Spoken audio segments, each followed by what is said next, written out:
Fidèles téléspectateurs, bonjour. Merci de votre fidélité au programme de la radio-télévision Lumbashi Djoua dans cette émission Divin Soleil que vous avez toujours l'habitude de suivre chaque jeudi à partir de 14h10. Nous sommes des cœurs avec vous, comme vous êtes en train de le remarquer. À la présentation, c'est votre humble serviteur de tous les jours, de tous les temps, Jacques Kabengele. Je suis accompagné par celui qu'on appelle Olivier Kaninda qui est à la régie et Mireille Kaboja est en train de prendre les images. Comme nous avons toujours l'habitude de dire, elle est à la prise des vues. Comme vous le savez, fidèles téléspectateurs de tous les temps, de tous les jours, nous avons toujours l'obligation de vous édifier à travers notre émission Divin Soleil que vous aimez tant de partout où vous êtes. Je dis d'abord grand merci à vous tous de partout où vous êtes en train de suivre cette émission. Nous pensons également aux infatigables téléspectateurs de Kipushi et Kasumbalesa et dans toutes les 7 communes de Lubumbashi. Vous avez accepté d'être ensemble avec nous sur d'être ensemble pour suivre cette émission Divin Soleil. Comme vous le savez, chaque jeudi, nous avons l'obligation et le devoir de recevoir pour vous des éminents serviteurs, servantes de Dieu. Aujourd'hui, nous aurons vraiment une particularité à vous annoncer la présence de l'homme de Dieu, le pasteur Reisit Ngoyi Mandaku. Il est pasteur et visionnaire du ministère international Génération Joël. Avec lui, nous allons aborder un thème très capital, comme vous le savez, sur la responsabilité dans l'appel. Comment est-ce que nous pouvons être responsables tout en étant un appelé de Dieu et comment reconnaître que nous avons une responsabilité, c'est à quel niveau ou bien c'est à partir de quel niveau d'études que la personne peut se dire qu'il est responsable. Au cours de cette émission, nous allons parler de la responsabilité dans l'appel. Qui est responsable et qui ne l'est pas. Ça sera avec l'homme de Dieu, le pasteur Récite, que nous disons ensemble avec vous, fidèles téléspectateurs. Bonjour, pasteur. Bonjour, Jacques. Merci de votre fidélité. C'est moi qui vous remercie, Jacques. Et avant toute chose, fidèles téléspectateurs, nous voulons recommander le reste des temps entre le maître de notre Seigneur qui a accepté qu'il puisse encore renouveler son souffle en nous. C'est pourquoi nous sommes encore sur ces beaux plateaux de la radio-télévision Lumbashi Djoua dans cette émission Divin Soleil. Pasteur, nous vous donnons la parole. Merci Seigneur parce que tu es Dieu, tu restes Dieu d'éternité en éternité. Merci Seigneur parce que tu as disposé Jacques et moi, afin que nous puissions être dans ce studio Éternel des armées, que nous puissions parler de ta part, Éternel des armées, dans cette émission. Merci Seigneur parce que tu as permis que tous nos bien-aimés qui nous assistent, Seigneur, au Dieu de gloire, ici à LTLJ, Éternel des armées, nous te disons merci également pour tous nos téléspectateurs qui sont en train de nous suivre pendant ce temps. Cher Saint-Esprit, nous aimerions que tu puisses nous enseigner pendant ce temps, car nous sommes prêts. C'est dans le nom merveilleux de Jésus que nous avons ainsi prié. Amen. Fidèles téléspectateurs, la responsabilité dans l'appel, c'est ce qui fera l'objet de notre présence sur ces beaux plateaux. Comme vous le savez, comment reconnaître qu'on est vraiment responsable dans l'appel que nous avons reçu de la part de Dieu. C'est ce qui fera même, nous allons tourner autour de ce thème sur la responsabilité dans l'appel. Pasteur Récite, nous voulons un peu savoir pour vous comment vous êtes en train de définir la responsabilité dans l'appel ou la responsabilité de l'appel. Jacques, ça ne sera pas une mauvaise chose si je dis aux téléspectateurs, d'abord l'appel c'est quoi? On parle de l'appel, les appels sont subdivisés je peux les subdiviser en 3. Il y a l'appel de Dieu, l'appel des hommes et l'appel du diable. Mais ici, nous sommes en train de parler de l'appel de Dieu que nous appelons la vocation. La vocation signifie l'invitation de Dieu pour faire quelque chose. Donc, vous êtes appelé par le Seigneur à quelque chose. Et c'est ainsi que nous avions parlé la fois passée que même l'appel de Dieu était subdivisé en 2. Le premier appel, c'est que Dieu vous appelle du monde pour venir à lui. Selon qu'il est écrit, car Dieu a tant aimé le monde qu'il a donné son Fils unique afin que quiconque croit en lui ne périsse point, mais qu'il ait la vie éternelle. C'est que nous venons auprès de Dieu après avoir abandonné le péché.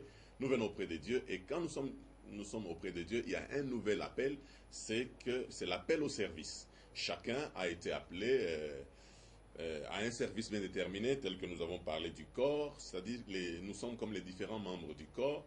Chaque membre a un rôle bien déterminé à jouer. S'il ne le joue pas, c'est tout le corps qui souffre. Nous sommes appelés à l'unité parce que Jésus, notre Seigneur, est un. Le corps est un. Nous sommes appelés à l'unité. Voilà pourquoi nous devons travailler en collaboration. Et je tenais toujours à dire que voilà pourquoi nous ne pouvons pas nous comparer aux autres. Nous ne pouvons pas faire la concurrence contre X et Y, mais nous sommes appelés à être le meilleur de nous-mêmes. Au lieu de nous comparer à d'autres, je crois que demander au pied de faire la concurrence avec la main serait une aberration, parce que le pied doit donner le meilleur de lui-même, la main doit donner le meilleur d'elle-même. Donc il faut que nous arrivions à comprendre ces choses. Si nous comprenions ces choses, parce que la Bible déclare, mon peuple est détruit parce qu'il lui manque la connaissance. C'est-à-dire que mon peuple n'est pas détruit parce qu'il y a la saison de sèche et la saison de pluie. Mon peuple n'est pas détruit parce que il y a tel ou tel autre au pouvoir, mais mon peuple est détruit parce qu'il lui manque la connaissance. Quand vous avez la connaissance, vous pouvez éviter beaucoup de dégâts. Vous pouvez éviter beaucoup d'accidents dans la marche avec le Seigneur. C'est à cela que nous avons peut-être parachevé en disant que l'appel était laïcisé et que nous distinguions... nous ne sommes pas appelés tous au clergé, à être clergé, à travailler seulement dans le temple. Il y a d'autres qui sont appelés par le Seigneur à travailler dans la société. Nous avons spécifié beaucoup de départements la fois passée, mais pour bien chuter, nous avions plus parlé de mentor et du pastoring. Donc le mentor, c'est un guide expérimenté qui vous aide dans votre appel pour atteindre les objectifs bien déterminé, mais votre père spirituel vous donne les bases de la vie chrétienne. Voilà, Jacques, maintenant la responsabilité dans l'appel, c'est quoi? C'est-à-dire qu'ici nous voulons parler de quelque chose, c'est que Dieu vous appelle. Est-ce que vous êtes prêt à répondre à l'appel? Il y a des gens qui semblent répondre à l'appel, mais ils ne répondent pas à l'appel. Pourquoi? Parce qu'ils sont liés. Nous avons un problème dans nos familles. Il y a des gens, vous pouvez les appeler, mais vous les voyez qu'ils sont seuls, mais ils ne sont pas seuls. Ils sont liés à leur patrie, ils sont liés à leur tribu, ils sont liés à leur rang social, leurs rangs sociaux, ils sont liés aux études faites. Ils ne savent pas bien répondre à l'appel. Parce que c'est lui qui appelle, il sait pourquoi il t'appelle. Et souvent, parfois, au premier appel, il ne te dit même pas tout ce qui va se passer, mais quand tu réponds, alors là, il te dit une autre partie de la vision qui t'a réservée.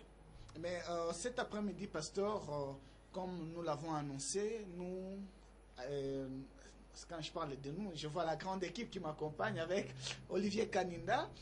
Pasteur, vous êtes en train de parler de la responsabilité dans l'appel. Maintenant, la première question était celle de savoir, pour vous, être responsable, ou bien définir la responsabilité. Vous êtes en train de vous attendre à quoi quand on dit à un homme qu'il est responsable et qu'il doit s'attacher à son appel, pasteur? C'est en fonction de son savoir, son statut social, ou bien les études faites, on ne sait pas. C'est en fonction de quoi que vous êtes en train de parler de la responsabilité dans l'appel, pasteur. Parce que il y a de ces gens-là que vous allez, je ne sais pas, considérer qu'ils sont irresponsables. C'est en fonction de quoi? Jacques, tu sais, dans notre société africaine, nous avons des problèmes. Tu peux voir quelqu'un de très beau, il est bien moustachu, une grande dame, quand elle se promène, les gens se disent c'est une grande dame, mais la dernière décision sur sa vie ne lui revient jamais. Il y a des gens, même quand vous les voyez marcher, même quand ils sont professeurs d'université, même quand ils sont ministres, il y a des décisions, certaines décisions qui ne leur reviennent pas, qui reviennent au clan, qui reviennent aux familles, qui reviennent à la femme, et ça c'est une forme d'irresponsabilité. Et cela fait que beaucoup d'Africains ne savent pas bien répondre à l'appel de Dieu. Nous allons le voir, j'aimerais que nous puissions lire quelque chose, Jacques, dans Genèse 12. Genèse 12, qu'est-ce que la Bible nous dit dans Genèse 12? De quelqu'un qui a été appelé, parce que nous ne pouvons pas parler en vain. Genèse 12 à partir du verset 1er. L'Éternel dit à Abraham, va-t'en de ton pays, de ta patrie, de la maison de ton père, vers le pays que je te montrerai. Je ferai de toi une grande nation et je te bénirai. Je rendrai ton nom grand. Deviens donc une source de bénédiction. Je bénirai ceux qui te béniront, je maudirai ceux qui te maudissent. Je maudirai celui qui te maudira. Toutes les familles de la terre seront bénies en toi. Abraham partit comme l'Éternel le lui avait dit, et l'autre partit avec lui. Tu comprends, Jacques? C'est-à-dire ici, Dieu parle à Abraham, pas à Abraham, à Abraham. Dieu lui parle.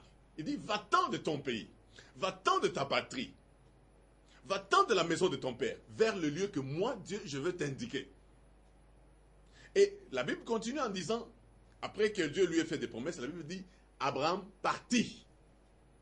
Ici, quand nous sommes en train de parler de la responsabilité de la décision, ici, nous sommes en train de voir comment Dieu appelle un homme et qui n'attend pas l'approbation du clan, de la famille ou de sa femme, mais qui répond à l'appel.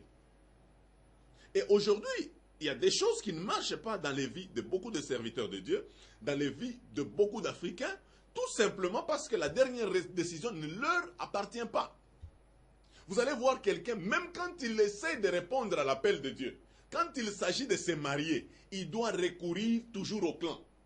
Et ce sont des choses sur lesquelles Dieu voulait qu'Abraham arrive à comprendre, qu'il devait sortir de son pays, de sa patrie, de son clan, de son amour pour son pays. Il devait sortir de sa famille.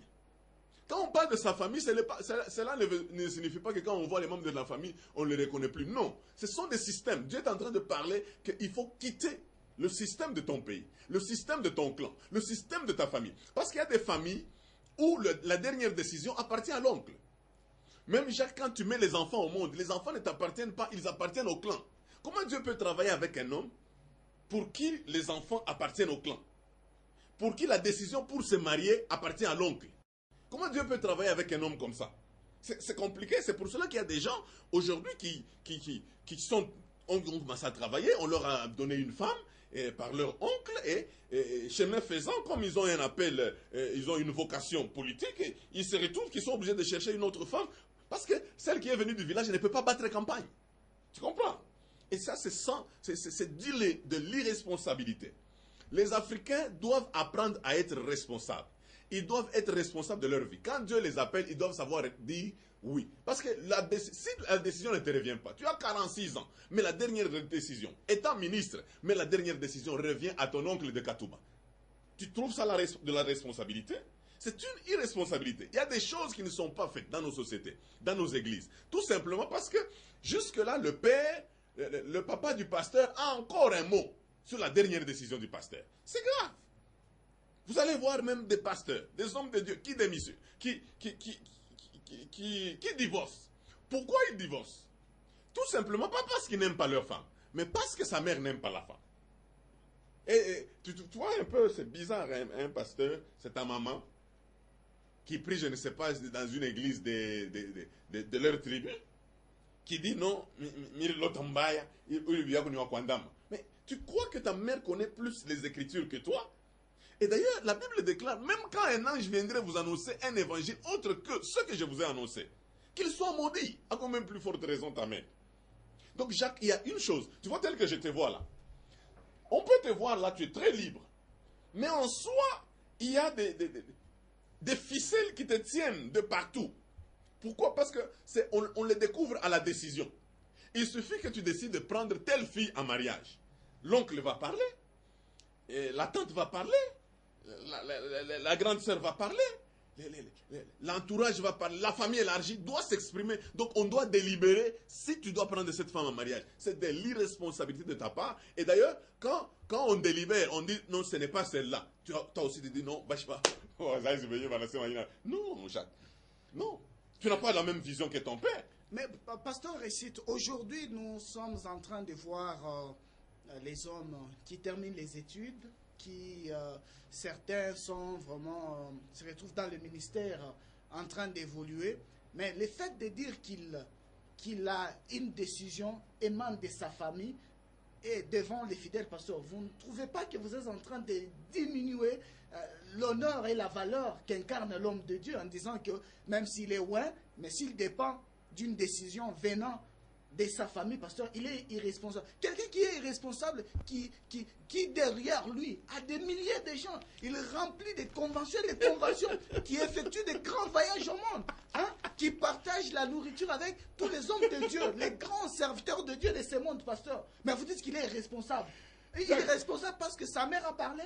Mais un irresponsable, est-ce qu'on lui interdit de manger avec les gens? Il peut même manger avec le président de la République, mais il est irresponsable. Il peut manger même avec le pape, mais il est irresponsable. C'est-à-dire la dernière décision ne lui revient pas. Combien nous avons vu les membres de famille aller dans la maison d'un homme de Dieu, aller dans la maison d'un intellectuel, aller dans la maison de telle personne ou telle autre, chasser la femme, alors que toi tu n'as pas encore donné ton approbation. Mais combien de fois nous avons entendu que telle personne, c'est son père qui lui dit quel est le parti politique auquel il va adhérer. Combien de fois? Et vous allez me dire que c'est un intellectuel. Je voudrais faire ressortir quelque chose, Jacques. Tu sais, même la loi reconnaît que si vous atteignez 18 ans, vous êtes majeur, vous pouvez voter. Pourquoi vous devez voter? C'est parce que vous pouvez avoir une décision. Vous avez une certaine clairvoyance sur les choses. Vous savez voir clair les choses et vous pouvez dire, vous pouvez discerner le bien et le mal. Vous pouvez voter celui qui peut diriger le pays, qui peut diriger la province, qui peut diriger à votre destinée. Vous comprenez? C'est la loi qui vous reconnaît ça. Mais quand vous avez déjà 28 ans, jusque-là, même tout ce que vous devez faire, il y a des gens qui ont des problèmes, même pour démissionner. Ils trouvent qu'il faut qu'il démissionne ici, qu'il aille dans une autre société. C'est son père qui a travaillé à la Gécamine qui doit lui donner la dernière décision. Papa m'a fait démissionner ou nani sasa mino monsieur kama mnaseje papa kwa nekala utona sasa kutumika comme société yote. Il décide à ta place. Aujourd'hui, je suis en train de parler, ça semble être léger. Il y a des femmes qui nous suivent, ils savent que même quand elles sont mariées, même quand le mari a déjà acheté des jeeps, elles savent que elles sont manipulées par quelqu'un qui est peut-être à Kigoma, qui a le dernier mot. Et elles savent qu'il faut être bien avec la personne là. Non, vous ne pouvez pas être téléguidé de cette manière. L'homme que Dieu doit utiliser, il doit être un homme, pas un indécis. Il doit être un homme de décision. Et la décision, il doit savoir s'arranger avec Dieu, pas avec la famille. Vous savez, Jacques, il y a des gens dans ce pays, même quand on le transfère en Europe, il doit partir avec ses enfants. C'est l'oncle qui vient choisir ceux qui doivent partir. Et parmi ses enfants, l'oncle laisse deux, il prend les siens, il met là. Et tout le monde dit, attention avec l'oncle. Je connais un grand commerçant en Bujimaï. Son père peut licencier un des agents de son entreprise. Le père a le dernier mot. Et tout le monde craint le père pour dire, il a le dernier mot. C'est quoi ça? Elle a beaucoup d'argent, mais c'est une irresponsable. C'est une irresponsable. Pourquoi? Parce que comment des grandes décisions doivent appartenir à certaines personnes. Jacques, je te donne un exemple. Moi, tel que je suis, le médecin m'appelle. Il trouve que je suis responsable. J'arrive à l'hôpital et me dit non, dans quelques minutes, ta femme n'est pas dans une bonne condition. Dans quelques minutes, il faut qu'elle soit opérée. Qu'est-ce que tu dis? Peux-tu donner ton accord? Je commence à téléphoner l'oncle. Oncle, viens m'opérer dans comme maman, viens irresponsable de sang. Tu dois être en mesure de prendre une décision en tant que père de famille, mais pasteur, en tant que mari de ta femme. Mais pasteur, est-ce que vous savez qu'il y a à chaque fois... Est-ce que vous savez que nos familles nous pèsent trop? Non, les familles ne nous pèsent pas, pasteur. Ah bon? Parce que nous sommes nés, nous avons grandi, et c'est cette famille qui a payé pour nous les études. Si aujourd'hui la famille s'élève pour gérer votre foyer, mais où est le problème, pasteur? Est-ce que vous savez qu'à chaque fois quand un homme se marie, la femme a tendance à s'approprier l'homme? C'est pourquoi la famille vient s'imposer pour dire à la femme que non, l'homme que tu as, il n'est pas seulement à toi seul. Il est l'homme de la famille, pasteur. Quand l'homme va se retrouver être téléguidé par le membre de sa famille, par son oncle, par sa tante et tous les autres, mais où est le problème, pasteur? Mais c'est une marionnette, tu lui as bien dit téléguidé par son oncle, sa tante, la famille. C'est une marionnette. Comment une femme peut rester avec une marionnette comme ça dans une maison? Donc c'est-à-dire que tu ne sais même pas qu'est-ce qui peut bien gérer, qu'est-ce qui peut solidifier ton mariage, parce que les ficelles viennent de parties différentes. Tu ne sais pas qui a la dernière décision. C'est pas normal. La maman de... C'est une irresponsabilité. La maman de l'homme. Chaque mois, la Bible déclare, les deux seront une seule chair. Les deux là, c'est l'homme et la femme. Ce n'est pas l'homme, la femme et la mère de la femme. Non. Tu comprends? Ce n'est pas ma mère qui a le droit sur mon ministère. Ce n'est pas mon père qui a le droit sur mon mariage. Non. Vous savez, il y a beaucoup de gens qui devaient aller très loin. Mais à cause de ces ficelles de téléguidage, ils ne sont pas allés loin. Pourquoi? Parce que la dernière décision ne leur appartient pas. Ils sont téléguidés, ils sont commandés, et quand même la femme ne met pas au monde, c'est l'oncle qui vient du village qui statue pour dire non, notre frère ne peut pas rester comme ça, tout ça. C'est pour voir qu'il est dans la famille, il n'y a pas la progéniture, pasteur, il faut qu'il intervienne. Il a besoin de voir aussi ses petits-fils, pasteur, où est le problème? Il peut s'inquiéter, pas prendre une décision. Il peut s'inquiéter. Mais alors, il y a des choses si que l'homme approuve cette décision. Jacques, je vais te faire comprendre quelque chose. Moi, je suis un pasteur. Dieu m'a oint. L'Esprit du Seigneur est sur moi, il m'a oint. Tu me suis bien? Il m'a oint comme père de famille pour mes enfants. Devant mes enfants, je ne suis pas leur pasteur, je suis leur père. L'Esprit du Seigneur m'a oint comme mari de ma femme. Tu comprends? J'ai des responsabilités. Il faut que ma famille arrive à comprendre. Il faut que mes neveux comprennent que je ne suis pas leur père, je suis leur oncle. Et je dois agir comme leur oncle. Il faut que ma mère comprenne que je suis son enfant et non son mari. Tu comprends? Il faut que mon oncle comprenne que je suis son neveu. Et la Bible ne me dit rien sur l'oncle et le neveu. Tu as compris? Je dois être responsable. Quand j'atteins un âge de maturité, je dois savoir prendre une décision et une décision responsable sur mes enfants. Ce n'est pas à l'oncle de décider le mariage de ma fille. Non. Ce n'est pas à ma mère de décider le mariage de ma fille. Non. Si ma fille a déjà atteint la maturité, elle peut se dire, compte tenu de la vision qu'elle a, elle se dit non, il me faut un mari comme ça. Il me faut... l'homme se dit, il me faut une femme comme ça.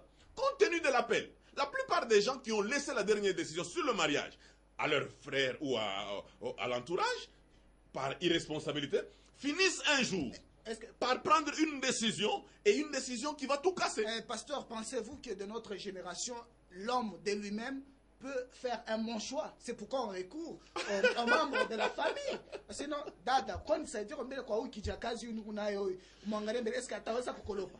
Est-ce que yanaweza kusamsha mansani? Alors, le fait de recourir, il ne faut pas recourir, tu peux faire les enquêtes, mais il ne faut pas recourir pour la dernière décision. La dernière décision t'appartient. Mais pourquoi, comme on n'a pas ta fiancée, il n'a pas chez une famille? Mais tu vois, je vais te dire, parfois on pense que c'est pour honorer les membres de famille. Ce n'est pas pour les honorer. C'est que tu es en train de chercher la délibération, l'approbation de tous ceux qui ont déjà échoué leur foyer, qui donnent l'approbation sur ton foyer. C'est quand même important. Non! La vision que mon père a sur son foyer, elle est différente de la vision que j'ai sur mon foyer. Tu comprends? Si mon père a été mécanicien, moi je ne suis pas mécanicien.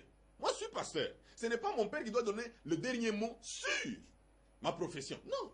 Il ne connaît pas ce qui se passe dans la politique. Toi, tu es ministre. Ce n'est pas ton père qui peut venir te dire, mais pour le moment, il faut aller dans ce parti politique. Lui, il doit se contenter de l'argent que tu viens lui donner parce qu'il est pensionné. Tu comprends? Mais toi, tu dois te référer à ton mentor. En tant que politicien, ton mentor te conseille, c'est un guide expérimenté, il te dit, il faut faire, il y a ceci, il y a cela. Mais la dernière décision t'appartient. Il ne faut pas être irresponsable. Même ton père te dit qui tu dois voter. Ça, c'est quelle irresponsabilité? Mais il n'y a pas que nos pères, mais vous les hommes de Dieu. Combien de fois vous êtes passés à la télé pour dire aux fidèles des différentes communautés en disant que non, moi j'ai le choix de mon leader politique. Vous avez orienté des gens à voter, vous les serviteurs? Non, un serviteur, il dit à ses fidèles, moi mon candidat c'est celui-là. Quand vous êtes irresponsable, votez mon candidat, c'est tout. C'est tout. Comme vous n'avez pas de décision. L'héritier ne diffère en rien d'un esclave s'il est enfant. Mais qu'est-ce qu'un enfant? Paul dit, quand j'étais enfant, je pensais comme un enfant, je réfléchissais comme un enfant, je faisait les choses comme un enfant. C'est-à-dire c'est une autre personne qui prenait une décision pour moi. C'est une autre personne qui cherchait ce que je devais manger. Maintenant que j'ai grandi, je vais te faire comprendre quelque chose dans la vie. Tu sais, il y a un âge qu'on peut te donner à manger. On décide quand est-ce que tu dois manger, on décide quand tu dois te laver. Mais il y a un âge de maturité, tu décides toi-même quand est-ce que tu dois te laver parce que tu as un programme. Même quand tu vas à la fête, tu sais toi-même que je souffre de la gastrite. Il y a des aliments qu'il ne faut pas prendre. Pourquoi? Parce qu'il y a de la maturité, tu veux gérer bien ta santé. Tu te dis non, ça, cette nourriture et l'autre, il ne faut pas me les mélanger, ça risque de me provoquer la diarrhée. C'est ça la responsabilité. Et tu décides de ne pas... Mais si tu dis, non, non, non, moi je vais faire seulement les mélanges. Ah, tu auras le résultat du mélange. Mais nous sommes en train de voir, pasteur. Parce qu'on me dit que moi je m'attaque souvent au pasteur. Laissez-moi m'attaquer parce que vous les représentez, pasteur. Ouais. Mais il y a des fois, moi je peux avoir mon fiancé, pasteur. Je viens avec elle à l'église pour vous la présenter, pasteur. C'est pour aussi recevoir l'appréciation de l'homme de Dieu. De moi-même, comme ça, peut venir, non, la fille en question ou bien l'homme en question n'est pas de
Mais on vous dit, dans notre famille, et puis je voudrais te dire quelque chose, Jacques. Même si on ne pas un. On commence toujours par quelque chose. Si toi tu es le premier, il y aura une deuxième personne. Je voudrais attaquer, comme c'est le mois de la femme, je voudrais dire aussi, compte tenu de nos... Il y a certaines choses qui ne sont pas bonnes aussi dans nos mœurs en tant que femmes. Vous savez qu'il y a des jeunes femmes, il y a des jeunes filles qui travaillent, qui ont un bon travail, mais qui sont continuellement dans la maison de leurs parents. Pourquoi? Parce que comme on a toka anenda kwa yemo abatamo. Est-ce que bale bote banega ko manyumba ba parents bana wak? Donc c'est-à-dire elle perd même le temps de s'installer. Oui, elle peut s'installer. C'est ça des choses sur lesquelles nous pouvons parler sur le mois de la femme. Non, Jacques, elle peut s'installer. Elle trouve un appartement, elle s'installe, elle peut même commencer à construire.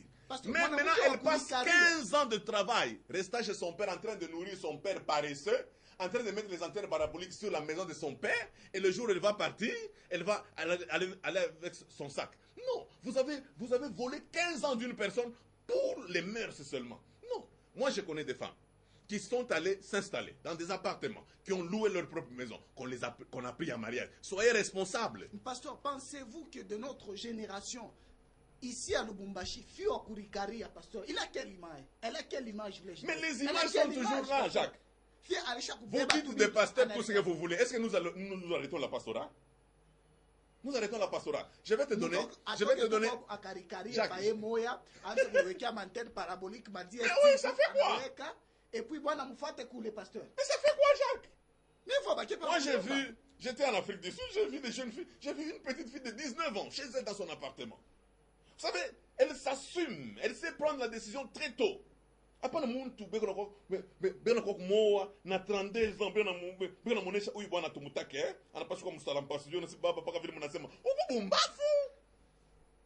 on est en train de... Donc, on détruit ta jeunesse. Le temps que tu dois prendre des décisions, tu ne les prends pas. Ce sont des choses sur lesquelles nous devons parler. La responsabilité. Nos mœurs ne sont pas bonnes en tout. Non, même chez les femmes.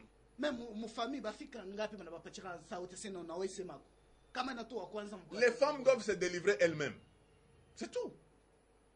Et d'ailleurs, Jacques, je t'ai dit qu'une femme qui a étudié ou qui a commencé les affaires, qui réussit dans ses affaires, on lui donne la parole. On lui donne la parole. Ne vous laissez pas derrière. Oh non, on a dit que nous ne puissions pas parler. Vous aimez aussi ça, parler. Parlez. Mais pasteur, Jacques, je vais te donner une anecdote. Oui.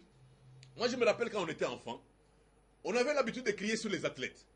Quand les athlètes couraient, nous on criait « Maftumbo, c'est Lili, Maftumbo, c'est Lili ». Je n'ai jamais vu un athlète s'arrêter pour dire qui a dit Maftumbo ici. Mais il continue à courir. Qui a dit Sililis, il continue à courir jusqu'à ce qu'ils atteignent ce qu'ils cherchaient. Mais comment aujourd'hui nous devons commencer à tenir compte de tout ce qui se dit? Oh, banasema, oh, ni mumbai mwanamke kurikari, banasema, ni mumbai mwanamke. Sasa ni mzuri kuikala na ile miaka, unalisha paka bakwenu, usha kuikala paka. Tu n'es pas esclave. Tu es esclave. Tu es esclave. Mais Mouzazi Kanyatechika, ce n'est pas le Mouzazi qui doit accepter, c'est l'enfant qui doit prendre une décision. Mais pasteur, ça quel impact? Le fait de ne pas avoir la responsabilité dans l'appel, ça quel impact, pasteur? Ça détruit une grande partie de ta vie. Nos années s'élèvent à 70 ans pour les plus vigoureux à 80 ans. Vous savez, il y a les grandes décisions sont prises souvent au bas âge. Les décisions de gérer la retraite se prennent pendant qu'on travaille. Tu comprends? Mais maintenant, quand on te laisse la responsabilité seulement à 50 ans pour prendre la première décision de ta vie, tu vois, c'est-à-dire que tu vas vivre ce que les autres ont semé, pas ce que toi tu as semé. Tu comprends? De deux, quand tu es responsable, tu sais prendre ta décision, tu développes un mécanisme où tu t'assumes. C'est-à-dire quand je prends une mauvaise décision, moi-même j'arrange. Tu comprends? Une fille qui a pris peut-être une mauvaise décision, on l'a engrossée, et elle a fait un enfant, maintenant il s'est dit, il faut que j'arrange ma vie, je n'accepterai plus des hommes comme ça. Tu comprends? Je n'accepterai plus des hommes comme ça. Je ne dis pas que les filles doivent vivre vaille que vaille, les hommes doivent vivre que vaille que vaille. Quand vous êtes encore sous le toit paternel, il y a une certaine discipline que vous devez savoir observer. Mais quand vous devenez mature, vous devez savoir le prouver aux yeux des autres. Et quand vous prenez une décision, d'ailleurs les gens qui viendront toujours s'interférer dans vos décisions, quand vous prenez des décisions et que ça réussisse, et que les décisions réussissent, vous allez voir, petit à petit, ils retirent leurs mains de vos champs de décision. Parce que un homme qui n'a pas de décision, c'est un homme qui ne plaît pas au Seigneur. Parce que le Seigneur ne peut pas s'investir. Il ne peut pas mettre tout son trésor, investir un grand trésor dans un homme qui n'a pas de décision. C'est perdre. C'est comme un investissement dans un pays. On n'investit pas dans un pays à haut risque. Non. Vous sentez qu'il y a de la guerre dans ce pays, vous allez y mettre vos capitaux. Non. Dieu, comment il peut investir dans un homme irresponsable? C'est sa mère qui lui indique le nombre d'enfants qu'il doit faire. C'est sa mère qui lui donne les noms des enfants. C'est sa mère qui gère son foyer. C'est sa mère qui lui dit quand il doit déménager ou quand il ne doit pas déménager. Comment Dieu peut agir avec un homme comme ça? Je le dis parce que je l'ai constaté dans le chef de beaucoup d'enfants de Dieu que Dieu a appelés. Qu'aujourd'hui, ils ont des problèmes. Pourquoi? Tout simplement parce que leur famille les gère encore. J'ai vu des ministères tomber parce que le père du pasteur est intervenu. J'ai vu des ministères tomber parce que la mère a refusé la femme du pasteur ou la femme de tel ou de tel autre. C'est de l'irresponsabilité de laisser les autres venir prendre des décisions majeures sur ta vie. Et Dieu ne peut pas travailler avec des gens comme ça. Et si dans un pays, nous n'avons que des gens comme ça, nous n'allons pas nous développer. Nous allons laisser les gens qui ont vécu du temps de l'OZRT prendre les décisions. Les gens qui ont vécu du temps du MPR parti unique prendre les décisions sur le multipartisme. Non. Non. Parce que ton père peut avoir un mauvais souvenir du MPR. Alors il te dit non, tout le membre politique, il est Michitaka qui est membre politique. Alors que toi tu sens que tu as une vocation. C'est pour ça que nous avons parlé du mentor et donc du pastoring et du mentor. Le pasteur te donne les bases pour la vie chrétienne. Mais le mentor est un guide expérimenté pour l'option dans laquelle tu te retrouves. Alors c'est ton guide expérimenté qui te donne. Qui te dit, non, ici, il y a ça. Il te conseille. En soi, son rôle, c'est de te conseiller afin que tu n'ailles pas à côté. Ce n'est pas le vagabondage. Même Dieu, il a donné sa parole. Il dit, quiconque croit en lui. La vie d'un homme est faite de décisions. Dieu n'est pas venu prendre la décision à ma place pour me convertir. Il m'a présenté Jésus. Il a dit, quiconque croit en lui ne périsse point, mais qu'il ait la vie éternelle. J'ai pris la décision de le suivre et d'abandonner le péché. Ce n'est pas que quand je vois les gens en train de boire, de danser à l'air libre comme ça, que je les envie. Non, je ne les envie pas parce que j'ai pris une décision de ne pas avoir une vie désordonnée. J'ai pris une décision d'amener une vie de sainteté. J'ai pris une décision de laisser ce que j'étais en train de faire et de suivre Jésus. Ce sont des décisions. La vie d'un homme, elle est faite de décisions. Mais pasteur, mais si vous êtes indécis, vous ne ferez rien. Mais pasteur, si je suis en train de diriger mon foyer, pasteur, est-ce que le fait de faire des cadeaux à la femme, je peux aussi intéresser le membre de ma famille? Si je vais construire une maison pour ma femme, l'acheter, une voiture, pasteur. Parce que c'est une autre forme d'irresponsabilité.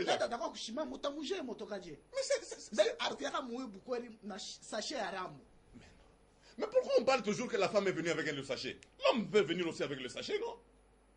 Et puis ça fait quoi? D'ailleurs, c'est un sujet de gloire pour dire que nous avions commencé petit, mais aujourd'hui le Seigneur nous a bénis. Quel témoignage!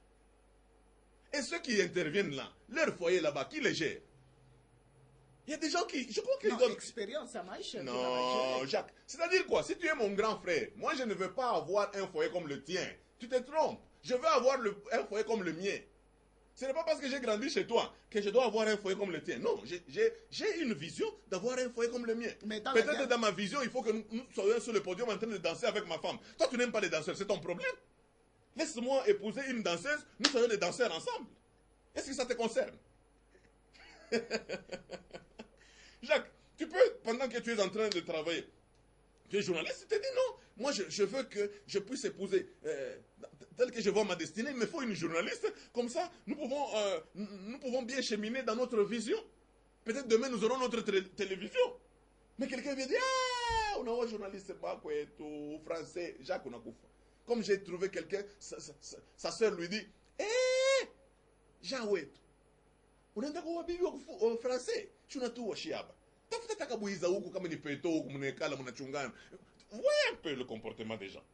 Soyez transformés par le renouvellement de l'intelligence afin que vous discerniez quelle est la volonté de Dieu. Romains 12. Soyez transformés par le renouvellement de l'intelligence. Maintenant que nous sommes dans un système moderne, nous devons savoir prendre des décisions. Il faut que nos mamans qui nous suivent là comprennent que nous avons déjà grandi. Que nos parents qui nous suivent là comprennent que nous avons déjà grandi. Et que ceux qui ont investi, nous sommes maintenant prêts à prendre la décision. Vous savez, quand le clan t'apprivoise, quand le clan te prend en sandwich, tu ne sais pas faire grand-chose. Quand le clan te gère, tu ne sais pas faire grand-chose. Quand le clan te conduit, tu ne sais pas faire grand-chose. Tu sais que moi ici, Dieu m'appelle. J'aurais même voulu commenter sur Jésus qui dit, les renards ont des tanières, les oiseaux ont des nids, mais le Fils de l'homme n'a pas où mettre sa tête. Peut-être les gens ne voient que le lieu où Jésus va se reposer. Non, Jésus était en train de parler des limites. Il parlait aussi des limites parce que les oiseaux trouvent leur sécurité dans leur nid. Les tanières trouvent leur sécurité. Leur endroit de sécurité d'opération, c'est leur tanière pour les renards. Mais Jésus dit, ma maison, c'est le monde entier. Je n'ai pas de limites. Mais pasteur, nous sommes... Je suis appelé à la grandeur, Jacques. Dieu m'a appelé à la grandeur. Le clan peut me bloquer. Il y a des gens qui sont convaincus, même ils sont professeurs d'université, ils sont convaincus qu'il n'y a que les gens de leur tribu qui sont intelligents. Alors que notre pays est sous-développé avec les gens de leur tribu. Mais ils sont convaincus que les gens de leur tribu sont les plus intelligents du monde. Mais quelle manière de voir les choses? C'est pour cela que vous devez trouver un professeur d'université. Il cherche toujours les assistants de sa tribu. C'est parce qu'il pense que la science est venue de sa tribu, comme son conseiller principal, c'est seulement sa mère. Soyez responsables. Si nous travaillons avec la responsabilité et la méritocratie dans ce pays, il y aura de grandes choses. Mais pasteur, pour terminer avec vous, pasteur Récite, pour le peu de temps qui nous reste, que Olivier nous a accordé, pasteur, maintenant un message à tous ces gens qui s'interfèrent dans les décisions des gens. Et aujourd'hui, beaucoup de gens viennent de voir qu'ils étaient vraiment pris en otage par rapport à des décisions qui venaient de l'extérieur. Un message, pasteur, pour terminer. Je voudrais donner un message à ceux qui s'interfèrent et à ceux pour qui on interfère. On s'interfère dans leur vie. Ceux qui s'interfèrent, je vais leur dire, votre vie est à vous. Qui l'a dessinée? Vous n'avez pas de pouvoir sur les autres tant qu'ils sont matures. Cherchez à devenir le meilleur de vous-même. Vous gaspillez de l'énergie pour vous intéresser aux familles des autres, alors que vous devez vous intéresser à votre propre vie. Parce que vous avez déjà un combat, un concours. Vous devez être le meilleur de vous-même.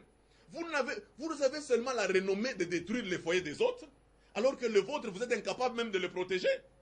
Non. Pendant que vous mettez les enfants au monde, vous les mettez, soyez responsables pour les faire éduquer. Il ne faut pas les mettre au monde pour chercher à ce que, non, parce que mon frère là qui est à l'université, c'est lui qui va faire grandir mes enfants. Non. Non, ce n'est pas ça. J'aimerais que tous ceux qui s'interfèrent comprennent que la maturité signifie que la personne est appelée maintenant à prendre la dernière décision de sa vie. Sur le mariage, sur sa profession, sur le parti à adhérer, sur son candidat, sur le travail, sur la démission, sur l'engagement, il a la dernière décision. C'est ça un homme mature. Vous allez voir un blanc, il vient ici, il a 22 ans, il a 25 ans. Il dirige tout l'HCR. Mais tout le monde dit, oh, Muzungu Arisem. 25 ans. Mais à 25 ans, tu karibu ba munyonyesha na kumunyonyesha. Bena mukacha na saa ya kuluria. Oh, 18 heures kama uluria utakuria. Mais non! Sois responsable, cherche du travail. Toi-même, va t'installer. Sois responsable. Pour ceux, les gens pour qui les autres viennent interférer, je vais vous dire une chose. Aujourd'hui, cherchez la délivrance parce que la Bible déclare, si le Fils vous a franchi, vous serez réellement libre. Ce n'est pas au clan de gérer votre foyer. Ce n'est pas à votre tribu de gérer votre foyer. Jacques, si quelqu'un veut, il trouve que dans sa vision, il faut qu'il épouse une blanche. Laissez la personne épouser une blanche. Si la blanche commence à la compliquer, il ne va pas compliquer le monde entier, il ne va pas compliquer le pays. Il va le compliquer seulement lui. Il aura tiré des leçons. Il sera un guide, un mentor pour les autres qui chercheront à prendre des blanches en mariage et dire, parce que c'est compliqué. C'est tout. Comment on peut avoir on aura des mentors dans ce sens-là? Non. Jacques, je veux que les gens arrivent à comprendre que si le Fils vous a franchi, vous serez réellement libre. Soyez délivrés de vos familles. Soyez délivrés de vos clans. Soyez délivrés des systèmes de vos pays. Afin que vous serviez Dieu. Car Dieu n'est pas congolais. Dieu n'est pas Moussalampas. Dieu n'est pas Moulouba. Dieu n'est pas Moukongo. Dieu n'est pas Moussoïli. Dieu est Dieu. Soyez délivrés de vos familles, de vos systèmes de famille que vos grands-pères avaient déjà mis. Pourquoi? Parce qu'il y a des systèmes qui vous bloquent. Il y a des gens qui devaient être très loin, qui devaient aller très loin, mais ils sont en train de nuire tous les paresseux qui sont ici, en train de jouer au jeu des dames. Pourquoi? Parce qu'ils ont eu le malheur de naître avec eux dans une même famille. Ils sont en train de payer les études de tous les clans. Ce n'est pas normal. Les gens doivent apprendre à travailler. Vous savez, chez les Blancs, le travail est sacré. Celui qui ne travaille pas ne mange pas non plus. Merci beaucoup, Pasteur Ngoyi. Je sais que vous avez un problème avec les oncles. Non, je n'ai pas de problème avec les oncles. J'ai des problèmes avec les gens qui s'interfèrent et les gens pour qui les autres viennent s'interférer, qu'ils arrêtent leur irresponsabilité, qu'ils soient délivrés, qu'ils gèrent leur foyer. Apana mama konjo na yasema, mama konjo wa kwanza kuyasema una fa moulin. Bibia kwa shiyase una moulin, mais una moulin mukabula meshi. Mama konjo na yo. Fidèles téléspectateurs, merci parce que vous avez accepté d'être ensemble avec nous. Je dis grand merci à Olivier Kanyinda qui est à la régie finale, à la présentation de cette émission. C'est votre humble serviteur de tous les temps, de tous les jours, Jacques Kabengele. Vous allez nous retrouver les jeudis prochains à partir de 14h10. Pour ceux-là qui veulent contacter le pasteur Récit Ngoyi Mandako, son numéro est affiché au bas de l'écran. Vous pouvez toujours l'appeler pour partager avec lui certaines questions que nous n'avons pas pu poser sur ces beaux plateaux de la radio-télévision Lumbashi Djoua. Grand merci, restez fidèles au programme de Djoua. Vous ne serez jamais déçus. Je dis merci à Mireille Kaboja et vous allez nous retrouver les jeudis prochains à partir de 14h10. Au revoir.